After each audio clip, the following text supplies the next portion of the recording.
Praise the lord. ఈ దిన జీవవాకు కీర్తనల గ్రంథదానం 138 అధ్యాయం 4 నుండి 8 వచనములు. యెహోవా, భూరాజులందరూ నువ్వు సెలవిచ్చిన మాటలు విని నీకు కృతజ్ఞతాస్తుతులు చెల్లించెదరు. యెహోవా మహాప్రభావం గలవాడని వారి యెహోవా మార్గలను గురించి గానం చేసెదరు. యెహోవా మహోన్నతుడైనను, ఆయన దీనులను లక్ష్యపెట్టును, ఆయన దూరం నుండి గర్విష్ఠులను బాగుగా ఎరుగును. నేను ఆపదలలో చిక్కుబడి ఉన్నను, నీవు నన్ను బ్రతికించెదవు. నా శత్రుల కోపం నుండి నన్ను రక్షించుటకై నీవు నీ చెయ్యి చాపెదవు, నీ కుడి చెయ్యి నన్ను రక్షించును. యెహోవా, నా పక్షమున కార్యం సఫలం చేయుము. యెహోవా, నీ కృప నిరంతరం ఉండును, నీ చేతి కార్యములను విడిచిపెట్టకము. హల్లెలూయా. ప్రియమైన దేవుని కుమారుడా, కుమార్తె, 4వ వచనం ఒక భవిష్యత్ వాక్కు. యెహోవా దేవుడు జనాలన్నిటినీ సృష్టించాడు. వారికి నిజమైన దీవెనలంటూ ఉంటే ఆయన ఇచ్చినవే. అందువల్ల అన్ని జనాలు ఆయన్ను స్తుతించాలి, మహింపరచాలి. ఆ కాలం రాబోతుంది. ఈ వచనంలో భవిష్యత్తు గురించిన విషయాలు ప్రతిధ్వనిస్తున్నాయి. ప్రపంచ జనాలన్నీ దేవుణ్ణి ఎరిగే సమయాన్ని ఇది చూపెడుతున్నది. అందరి కోసం మరణించేందుకు దేవుడు క్రీస్తును పంపాడని మనకు తెలుసు. అన్ని జాతుల ప్రజలు నమ్మకంతో ఆయన్ను స్వీకరిస్తారు.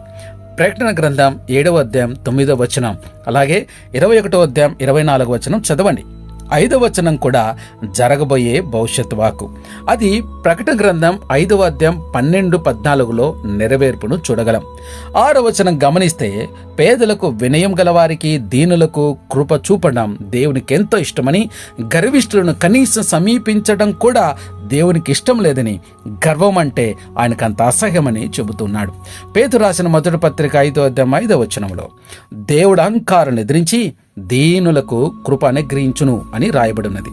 7వ వచనంలో దేవుని పట్ల తన అమితమైన విశ్వాసాన్ని కనపరుస్తున్నాడు కీర్తనకారుడు. 23వ కీర్తన 4వ వచనంలో కూడా దావీదు ఇదే విశ్వాసాన్ని కనబరుస్తున్నారు. గాఢాంధకారపు లోయలో నేను సంచరించినను ఏ అపాయమునకు భయపడను, నువ్వు నాకు తోడై ఉందువు, నీ దుడ్డకర్యో నీ దండమును నన్ను ఆదరించును అని అంటున్నాడు. క్రీస్తు గొర్రెలకు చీకట్లు, కృంగదీసే పరీక్షలు, చివరికి మరణం కూడా వాటిల్లుతాయి. కొన్నిసార్లు కీడు వారి చుట్టూ ముడుతుంది. అయితే వారి కాపరి సర్వశక్తి గల సృష్టికర్త, ఆయన వారితోనే ఉంటాడు. వారికి భయం ఎందుకు? క్రీస్తు గొర్రెల ఆదరణ వారిపై ఆయనకున్న అధికారమే.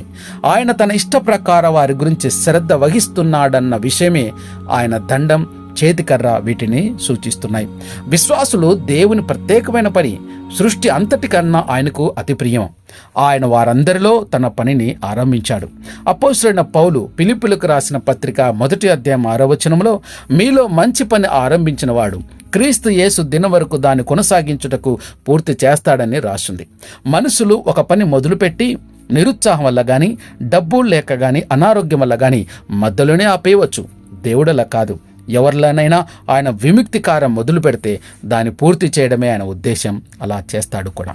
పౌలుకు ఈ విషయంలో గట్టి నమ్మకం ఉంది. మనకు కూడా ఉండాలి. మనం విశ్వాసులమైతే మన నమ్మకం ఇదై ఉండాలి. మనకు మంచి పనుల వల్ల విముక్తి, రక్షణ కలగలేదు, కానీ మనం మంచి పనులు చేసేందుకు దేవుడు మనకు పాప విముక్తి ఇచ్చాడు. దేవుడు మంచి పనులను మన కోసం, మనల్ని మంచి పనుల కోసం సిద్ధం చేశాడు.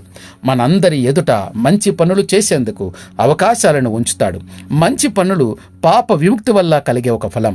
మనం మంచి పనులు చేయకపోతే మన దేవుని చేతిలో తయారైన వారం కాదని చూపించుకుంటున్నాం అన్నమాట. మంచి చెట్టుకు మంచి కాయలు కాయడం ఎంత ఖాయమో, మనలోని నూతన జీవం మంచి పనులనే ఫలాలను చూపించటం అంతే ఖాయం. విశ్వాసులు దేవుని చేతి పని కాబట్టి ఆయన ఈ పనిని మధ్యలో ఎక్కడో ఆపివేయకుండా ముగింపు వరకు తెస్తాడని అనుమానం లేకుండా నమ్మవచ్చు. దేవుడి కొద్ది వాక్యమును దీవించి ఆశీర్వదించునుగాక.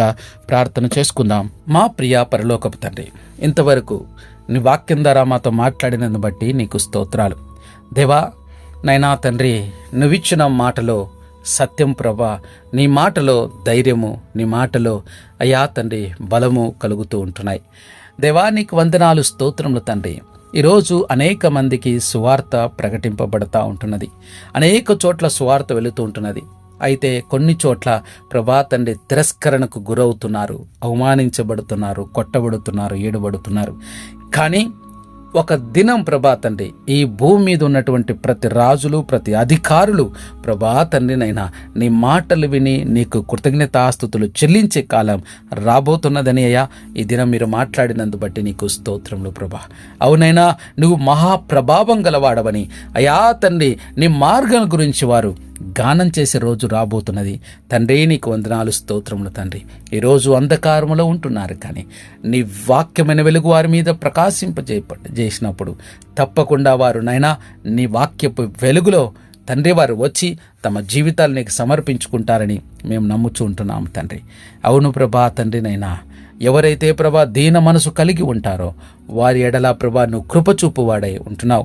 అవును ప్రభా తండ్రి నువ్వు మహోన్నతుడు అయినప్పటికీ అయా తండ్రి నువ్వు దీనులను లక్ష్యపెట్టే దేవుడవు తండ్రి నైనా. గర్విష్ఠులను ప్రభా తండ్రి సమీపానికి కూడా తీసుకునే దేవుడు కాదు, గర్విష్ఠులను దూరపరిచే దేవుడు. ఎందుకంటే గర్వ అహంకారం అంటే నీకు అంత అసహ్యం కాబట్టి తండ్రి నీకు వందనాలు, స్తోత్రములు తండ్రి. మేము ఆపదల్లో చిక్కబడి ఉన్నప్పుడు అయా తండ్రి మేము నీకు మొరపెట్టినప్పుడు మమ్మల్ని బ్రతికించే దేవుడు ప్రభా తండ్రి. అవునైనా ప్రార్థనలకు జవాబిచ్చే దేవుడు అని నీకు పేరు నైనా. నీకు వందనాలు, స్తోత్రములు తండ్రి. నైనా నువ్వు ఎన్నడూ మా చెయ్యి వదిలిపెట్టే దేవుడు కాదు నాయన. గాఢాంధకారంలో మేము సంచరించినా మేము దేనికి భయపడము, ఎందుకంటే నువ్వు మాతో అక్కడ కూడా ఉన్నావు తండ్రి. నీకు స్తోత్రాలు ప్రభా. ఇదిగోనైనా తండ్రి అయితే ఈ భూమి మీద ఉన్నప్పుడు మేము చేయవలసినటువంటి పనుల గురించి కూడా మీరు మాట్లాడారు అయా. మంచి పనులు చేయాలి తండ్రి, నీకు తగిన బిడ్డలంగా తండ్రి నేను దాని తగిన క్రియలు మేము చేస్తూ అనేక జనుల మధ్యలో నీ నామానికి మహిమ కలిగేలా చూడటం ప్రతి ఒక్క విశ్వాస యొక్క బాధ్యతని అయా మీరు తెలియచేసినందు బట్టి నీకు స్తోత్రములు ప్రభా. తండ్రి నీకు వందనాలు, స్తోత్రములు ప్రభా. నువ్వు ఎంత గొప్ప దేవుడు ప్రభా తండ్రి. అయితే మాలో విశ్వాస కార్యాన్ని మొదలుపెట్టిన నీవు తండ్రి చివరి వరకు దాన్ని కొనసాగించి ముగిస్తావు తండ్రి. నీకు వందనాలు, స్తోత్రములు తండ్రి. అల్ఫా ఒమేగా అన్న దేవా నీకు స్తోత్రాలు. మా ఆశ్రయ దుర్గమా నీకు స్తోత్రములు. మా కోట నీకు స్తోత్రములు. మా అండ నీకు స్తోత్రములు తండ్రి. ఎందరైతేనైనా ఈ ప్రార్థనలు ఏకీభవిస్తున్నారో వారి జీవితాలలో తండ్రినైనా మరి ఏ సమస్యలైతే ఉన్నాయో ఆ సమస్యలన్నీ కూడా నీకు ఎరికే తండ్రి. నీకు స్తోత్రములు తండ్రి. అది ఏ పాటిదైనా ప్రభా నీకు అసాధ్యమంటూ ఏది లేదు, సమస్తమును సాధ్యమే అయ్యా తండ్రి. సందేహించకుండా నీ దగ్గరకు వచ్చి మొరపెడితే వాటికి జవాబిచ్చే దేవుడుగా ఉంటున్నావు తండ్రి. నీకు వందనాలు, స్తోత్రములు తండ్రి. కృపగలిగిన యేసయ్యా నీకు వందనాలు, స్తోత్రములు తండ్రి. ఎందరైతే తండ్రినైనా తమ యొక్క అవసరాల నిమిత్తమై ప్రతిదినం ప్రార్థన చేస్తుంటున్నారో అది ఏ పాటిదైనా గర్భఫలం, ఉద్వేగం, వాళ్ళకు ఎదురు చూస్తున్న బిడ్డలకు అయా మీరు కృప దయచేయమడుగుచున్నాం. గర్భంతో ఉన్న బిడ్డలకు నార్మల్ డెలివరీలను అనుగ్రహించండి. జైల్లో మగ్గుతున్న వారిని జ్ఞాపకం చేసుకోండి. అన్యాయంగా శిక్ష అనుభవిస్తున్న వారిని విడిపించండి. తప్పు చేసి శిక్ష అనుభవిస్తున్న వారికి మారు మనసు దయచేయమని అడుగుచుంటున్నాం. అలాగే అనేక సమస్యల కారణంగా కోర్టు చుట్టూ తిరుగుతున్న బిడ్డలు జ్ఞాపకం చేసుకోండి నైనా. ఆ సమస్యలకు సమాధానం వచ్చుట కృప చూపించమని అడుగుచున్నాం తండ్రి. నేను అనేక వ్యసనాల కారణంగా తమ జీవితాలను పాడు చేసుకుంటున్నటువంటి వారు ఉంటున్నారు.